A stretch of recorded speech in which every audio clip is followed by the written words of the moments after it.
नमस्ते विद्यार्थियों। कल वर्ण शब्द और वाक्य के बारे में पढ़ा। आज इसी टॉपिक को आगे बढ़ाते हुए वर्णमाला की परिभाषा। वर्णों के क्रमबद्ध समूह को वर्णमाला कहते हैं। यदि उच्चारण की दृष्टि से वर्ण के भेद की बात करें तो एक होता है स्वर और एक होता है व्यंजन। स्वर की परिभाषा बात करें तो जिन वर्णों का उच्चारण स्वतंत्र रूप से होता है उसे स्वर वर्ण कहते हैं। इनकी संख्या 11 होती है। अ, आ, ई, उ, ऊ, री, ए, आई, ओ, औ, ये सभी स्वर हैं। इसके बाद यदि इन्हीं स्वरों की आगे बात करें तो उच्चारण में लगने वाला जो समय होता है उसके आधार पर इन स्वरों के दो भेद होते हैं। एक ह्रस्व स्वर होता है, दूसरा दीर्घ स्वर होता है। ह्रस्व स्वर में जिन स्वरों का उच्चारण में अल्प समय यानी बहुत कम समय लगता है, बोलते समय हमें ज़्यादा समय नहीं लगता है, वे स्वर ह्रस्व स्वर कहलाते हैं। इनकी संख्या 4 होती है। अ, ई, उ, री। और इसके बाद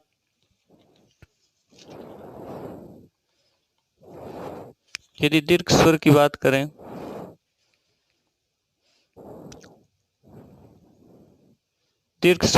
करें तो इन स्वरों का उच्चारण करते समय जितना हमें ह्रस्व स्वर के अंदर समय लगा था उससे थोड़ा अधिक समय लगता है। इनकी संख्या 7 होती है। आ, ई, उ, ए, आई, ओ, औ। यदि उत्पत्ति के आधार पर बात करें स्वरों की तो दो भेद होते हैं मुख्य रूप से, जैसे अपन ने पहले पढ़े थे इसके बारे में। मूल स्वर और इसका दूसरा नाम ह्रस्व स्वर है। दूसरा होता है इसका प्रकार संधि स्वर, इसी को दीर्घ स्वर कहते हैं। उच्चारण के स्थान के आधार पर बात करें तो एक होता है अनुनासिक, इसी का दूसरा नाम चंद्र बिंदु। यानी जब अपन लोग उच्चारण करते हैं तो याद उनका उच्चारण मुख और नाक दोनों से होता है, जैसे गाँव, शान, अंधेरा। दूसरा इसका प्रकार होता है निर्वासिक, वे स्वर जिनका उच्चारण केवल मुख से ही होता है।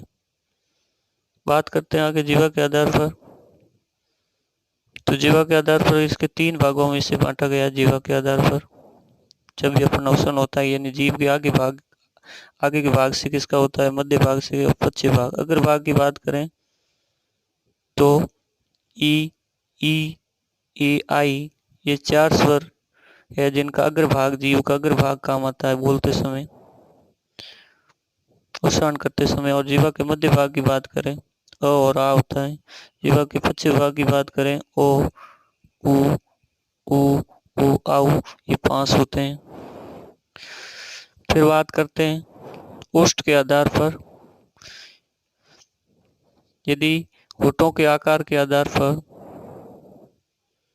यदि बात करें तो होठों की गोलाई के आधार पर इसके भी 2 भाग बताए गए हैं, जिसमें पहला है वर्ताकार, दूसरा होता है अवर्ताकार। वर्ताकार का मतलब होता है जब भी अपन बोलते हैं तो अपने जो होठों का आकार होता है बिल्कुल गोल हो जाता है, वर्त के आकार का, ऐसे गोल।